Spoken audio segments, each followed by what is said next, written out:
suspects admitted carrying out the bombings in April, though it gave no reason for the delay in reporting the arrests. The claims could not be independently corroborated. Protests, many led by Buddhist monks, turned violent in Tibet in March and spilled over into nearby Chinese provinces populated by Tibetans.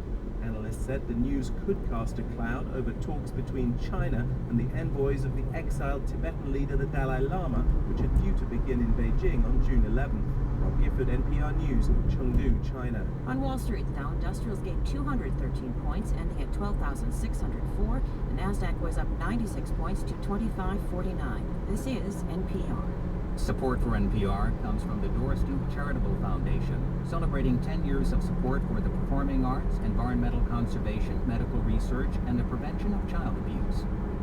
Good afternoon. I'm Christina Morgan, WOSU News.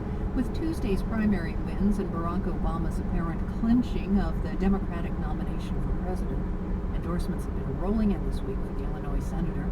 Two major political figures in Ohio today added their names to the list.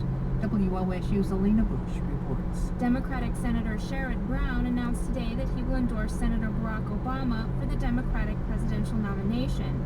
He was one of few undecided superdelegates that remained. Senator Brown says he called Clinton this morning to thank her for fighting for middle-class issues throughout her campaign. And my conversation with Hillary Barack has been helping them hone in on those issues that really are going to strengthen the middle class in Ohio and in our country. Brown says the long primary has helped the Democratic Party, which he says will now unite behind Obama. People are going to start pulling together because the contrast is so clear. Barack Obama stands for a different trade policy, a different energy policy, a very different policy in Iraq. John McCain stands for more George Bush, more of the same, more business as usual. Senator Hillary Clinton is expected to suspend her campaign this weekend.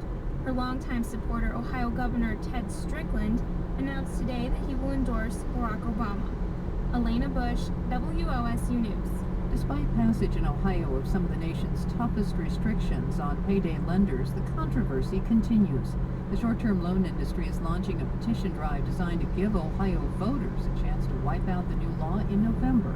State House correspondent Bill Cohen reports. Should Ohio's payday loan stores be blocked from charging customers $15 for each $100 borrowed? And should all two-week loans be banned? The payday loan industry hopes Ohio voters will answer those two questions with a single no on Election Day. For the referendum to take place, though, stores and their backers have to collect more than 240,000 petition signatures. The referendum activists have just filed initial paperwork to launch the drive. They say the new law that gives borrowers at least a full month to pay back loans and slashes annual interest rate charges from 391% down to 28% is unfair and will put most of the stores out of business. Consumer advocates and anti-poverty activists plan to fight the repeal campaign. They've called the two-week loans and higher interest charges an addictive ripoff. Bill Cohen at the Ohio Public Radio State House News Bureau. Partly cloudy skies in Columbus tonight with a low of 68. Sunshine tomorrow, warming up to the low 90s. You're listening to All Things Considered on WOSU. From NPR News, this is All Things Considered. I'm Robert C. Just a sliver of Iraq touches coastline, Persian Gulf, and there at the northern tip of the Gulf lies the port of Qasr. The port is vital to Iraq. It's where oil exports go out and food imports come in. U.S. and British forces in Qasr are training a small navy to protect the port and its offshore oil platforms from attack. But as NPR's John McChesney reports, Iraq's naval forces are a long way from being able to do the job on their own.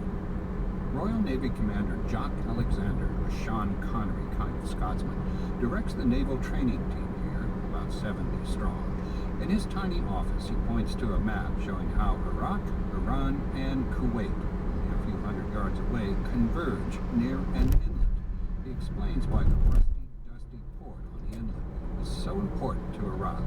It's about 90% of the bulk food for Iraq comes through the port. And by bulk food, I mean grain, wheat, sugar, salt.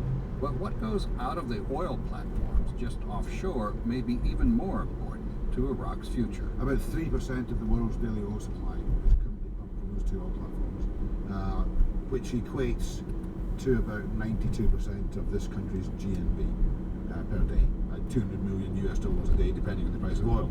Alexander's force consists of British Navy, American Navy, and American Coast Guard, here to train Iraqi Navy and Marines to someday assume the defense of the port and the platforms. They have a lot of work to do. The U.S. Coast Guard teaches Iraqi Marines how to board and search vessels using a stack of steel shipping containers as an improvised vessel. Through an interpreter, an Iraqi officer shouts questions at the Coast Guard officer playing skipper of the fake boat. Do you have any weapons on board or ammunition? No weapons. That's followed by questions about port of origin, crew makeup, and so on, punctuated with an occasional wisecrack. Are any of your crew psychologically impaired? Retarded? That's debatable, but as far as I know, no. Then 20 Iraqis storm aboard, and role-playing becomes more serious as crew members are searched and handcuffed when weapons are found. Sit down. Officers here say these Iraqi Marines are indispensable in boarding ships whose crews speak only Arabic. An Iraqi patrol, belching soot and sporting patches of rust, heads out to the offshore oil platforms. The crew will be checked out on their ability to intercept boats trying to penetrate the security zone surrounding the oil terminals. Major David Spink of the British Royal Marines is running the test, called Sector Guardian. So I'm looking at everything top to bottom in terms of how these guys perform. And at the end of it, I'll say you're either good enough or you're not to come out here and do it for real. That's Sector Guardian in a nutshell, okay? First, an oil drum is dropped overboard for target practice. Until today, there's only been enough ammunition to fire single rounds from machine guns during practice. Now, British gunner Adrian Walker is trying to make the gunners cut loose. Considering it's the first time we burst fire, which means 6 to 8 round burst, that's what we're trying to achieve with them. But it's hard to break old habits.